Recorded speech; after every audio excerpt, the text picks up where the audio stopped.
You already know what it is. You already know who it is. It's the Outlier B, and I'm right back. About you cats with another video. What up, y'all? How is you doing? It's Thursday. The week is almost over. One more day. And I gotta ask you cats, man. I always have to ask you, is it worth it? Look at where you were on Monday and check and see where you are today. What did you do? Where are those arrows pointing, my people? What is going on? How is you feeling? My night was straight. It's the same thing over and over and over again. But I feel like my output has basically been streamlined. And now I am a better person because of it, man. A much better person because of it. And what's up with you guys? How is your lives going, my people? How is your lives going? Hopefully everything is good, man. Hopefully everything is good. And what y'all got planned for the weekend? What does everybody have planned for the weekend? I'm telling y'all, man, seems like these days go by so fast, man. So fast, yo. Just so fast, yo. If you don't grab a hold of it, I'm telling you, it can get away from you. We got somebody on the check-in, said Big Mont. He came on, said 5 o'clock in the morning. Where you gonna be? Outside on the corner? 5 o'clock in the morning. Where you gonna be? Outside on the corner? Yep. Not me today, Big Mont. What's up with you, kid? How you feeling, brother? What's new in your universe? Mm-hmm. Mm-mm-mm-mm. You got 3 people in the check-in. When y'all come in, hit that like button. Tell me where you're calling in from. Let me know what y'all got planned for the day and what y'all got planned for the week, man. What y'all got planned for the day and what you guys have planned for the week. You know, my birthday just came up last week. There are some things that I feel I must, must get under control. And today, I started that, man. I made an appointment with my endocrinologist because y'all know I got diabetes. And the objective is to get back on that pump, yo. Get back on that insulin pump. I'm letting you know the insulin pump is one of the best ways to control your diabetes, yo. It's one of the best ways to control your diabetes. And they got different insulin pumps. For me, since I am a very active person, I like to use the wireless pumps. So that's the Omnipod. I started on the Omnipod like maybe 5, 6 years ago. And whenever I have that on, it's the easiest, yo. We got somebody on the check-in. They came in. Izzy the perfect black. Is he the perfect black? Came on and said, hi, what's going on, my brother or sister? How are you doing today? Hope everything is fine for you. So yeah, them insulin pumps, man, they definitely make a big difference because it's easier, because it's much easier. The objective of the insulin pump is to act like an artificial pancreas. And I told you that my pancreas was removed years ago, and the pancreas is a small organ, but it does a lot of heavy lifting. It helps your body produce digestive enzymes, and it also produces insulin in your body. And insulin is very important, my people. Insulin is what enables your body to take in carbohydrates and enables it to use it as energy. So when you talk to people and they say that they sugar high, they basically mean there's a lot of free roaming sugars in their bloodstream because they don't have the insulin in their body to take those carbs and that sugar and break it down into a form that your body is able to use. So what happens is you got those free roaming sugars. You see people with high blood sugar, they got low energy, they're tired, their breathing becomes labored. It's a bunch of things that go on because of it, man. And the insulin pump steps in between because you meet with your endocrinologist and your diabetes specialist. They come up with a basal line, and that line is just a little bit of insulin that they're gonna give you at each hour to each minute. So they see how your body responds to the carbs that you take in, and then you come up with your own personal ratio. And this is the amount of insulin that the pump is going to give you when you eat. Now, the good thing about being a diabetic is that you learn how to count carbs. You learn how to count carbs. So you'll see what your blood sugar is prior to uh, eating. Then they have something called a bolus. And a bolus is a shot of insulin that you're going to give your body, but it is not the typical shot where you take out a syringe and give your body insulin. What happens is it's already programmed into the pump. You count the carbs, you tell it how many carbs you're about to eat, and then based on the breakdown of how your body personally breaks down sugars, that's how much insulin is going to release for you, and it's going to cover that spike, my people. And what happens with diabetes is the best way to control it is to keep it level, control those spikes. And that's what the insulin pump does. That's what the pump does. So we got somebody else on the check-in. They said insulin stabilizes blood glucose levels. Facts. We just spoke about that. He came back in. He said, yeah, eating messed up food effed up pancreas. Yep. Effed up food, effed up pancreas. And my drinking. I told you cats about my drinking in my early 20s. I developed pancreatitis, and they had to take out parts of my pancreas. And now my pancreas does not produce insulin, my people. My pancreas does not produce insulin. So we got Kathy Love Day. She said, oh my God, it seems like the perfect time to get kidnapped. So buddy, run. Says the perfect time to get kidnapped. Nah, hopefully uh, I don't believe none of that stuff gonna happen to me, man. I've been walking these walks for the last few years. Not much really goes on this side of the street or this side of the town. Not too much goes on. We got somebody else on the check-in said, somebody said, yo, do you have telekinesis? Nah, I don't think I got telekinesis. Do you have telekinesis? Do you? Somebody said, eat healthy, stay healthy, man. Pablo said it, said, are you on Streva? Nah. What I'm on, I take two different forms of insulin. It's a fast acting insulin, and then I also take long lasting insulin. So as of right now, they got me on the insulin pens. I take one shot of Lantus, which is long lasting insulin. I take that once a day, and that's usually when I wake up. And then I have another insulin pen that I take, and this is the fast acting insulin, which stays in your system. It starts acting like 20 minutes and it stays in your system for 2 hours. And that's to cover the spikes and whenever I eat. So that's when the carb counting comes in. That's where the carb counting comes in. Somebody said, I mean, the running app. The running app, yeah, the running app. I don't got the running app. Don't got the running app. What is the running app? Somebody said, what time is it for you over here in New York? It is 4:40 a.m. 4:40 a.m. And I'm on my way to catch a 5 o'clock train, my people, to New York City. To New York City. Somebody said someone might be behind you, so you might want to run. Every time somebody say that, I got to look behind me, man. I got to look behind me just to make sure it ain't nothing like that going on. Somebody else on the check-in said, I miss home. Where is your home, buddy? Where is your home? The same person who was that Heidi Angel said, hi, what's going on? You said you miss your home. Where is your home? Strava is a running app, yo. Okay. So that's a running app. All right, I'm gonna check it out, see what they talking about. I thought that was a form of insulin, you know what I mean?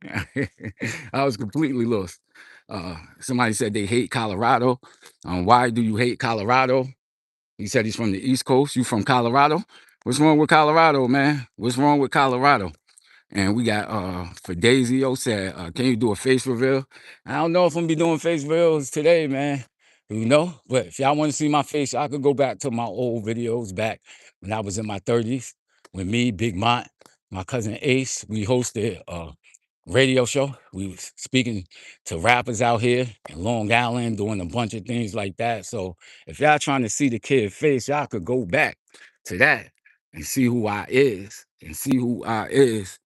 Um, somebody said the food. Somebody said LOL. I see. All right, Baltimore on the check-in. Shout out to my people in Baltimore. That is the city that I am going to next. Be more. Yes, sir. Somebody else on the check-in said the food, no soul food, man. He said no soul food. I would agree, especially for the, certain foods. We definitely put a lot of sugar in. Uh, a lot of our foods got carbs in it, like macaroni and cheese. You got to definitely stay away from that.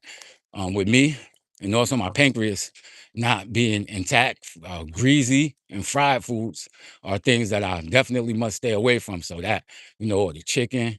The greens are usually pretty good, depending on what they put in it. Some people, they make their greens just as unhealthy as the macaroni and cheese. You know what I mean? So I definitely feel you. I definitely feel you. Somebody else said they are from Alabama. Chloe Cath, what's going on, Chloe? You from Alabama? Shout out to all the people in Alabama. I got family in Alabama. My pops, he moved up from Alabama when he was 18 years old. He came to New York and met my mother when he was like, what, 24, 25. So shout out to the people in Alabama. I definitely got mad family in Alabama. Shout out to y'all. Uh, Somebody else said, so man, do you strength train? No, I do not strength train, Pablo. Do not strength train. I jog sometimes, walk, do push-ups.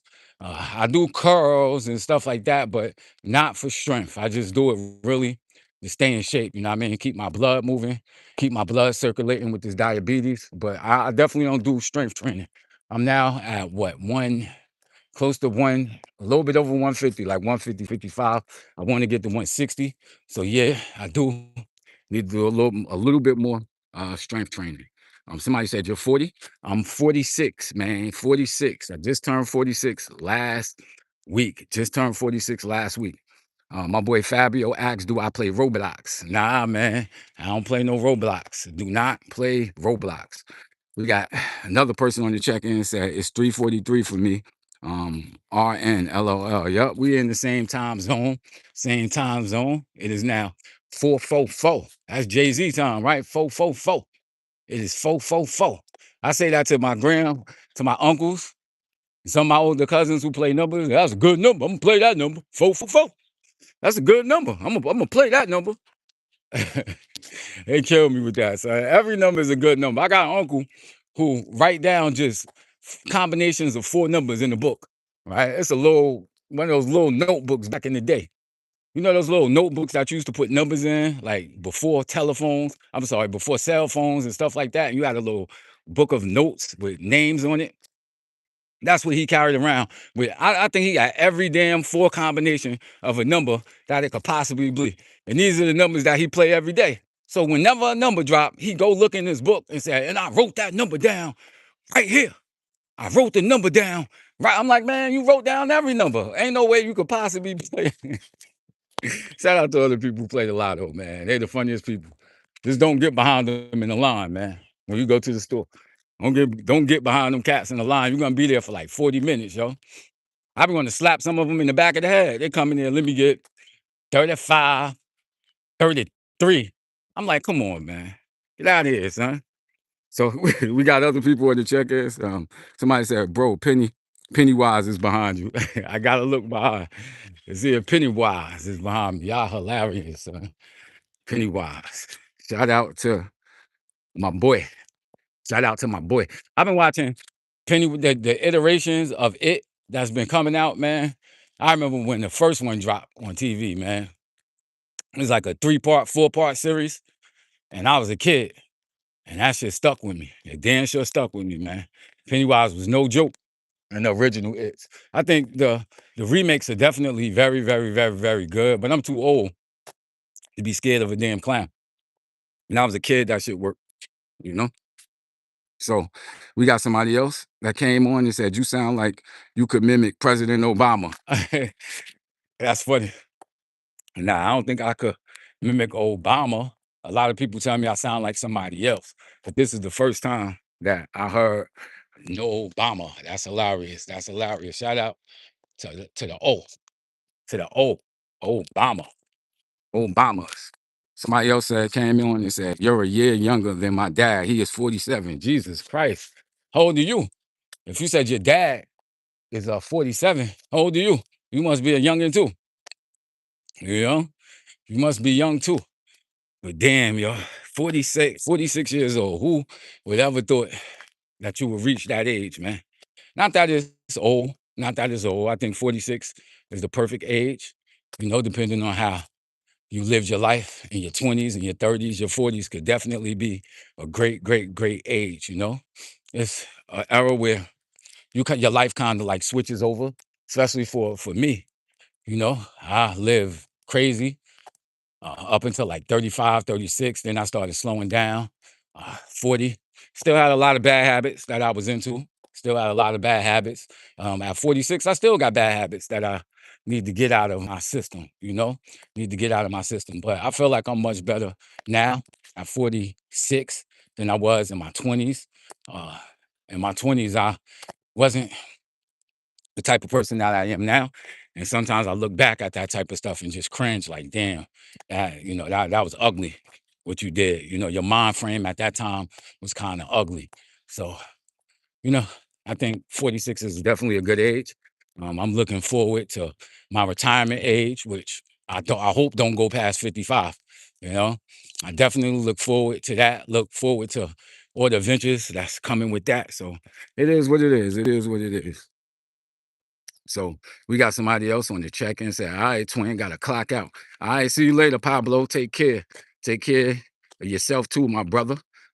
Chloe on the check-in said, I'm 14. My brother is 17. And my other brother is 21. Okay, so your father at 47 has had a fruitful, fruitful uh life so far. 3 kids, 14, 17, and 21. I'm sure you guys don't give him a break. I'm sure he is busy all the time, especially with the 14-year-old daughter. I think if I was, being the person who I am right now at 46, knowing the way some men treat women and knowing I got a 14-year-old girl, man, I don't know how I would behave. I don't know how I would behave. Men in the check-in, if you got daughters, if you even got sons, man, how y'all feel about your 14-year-olds?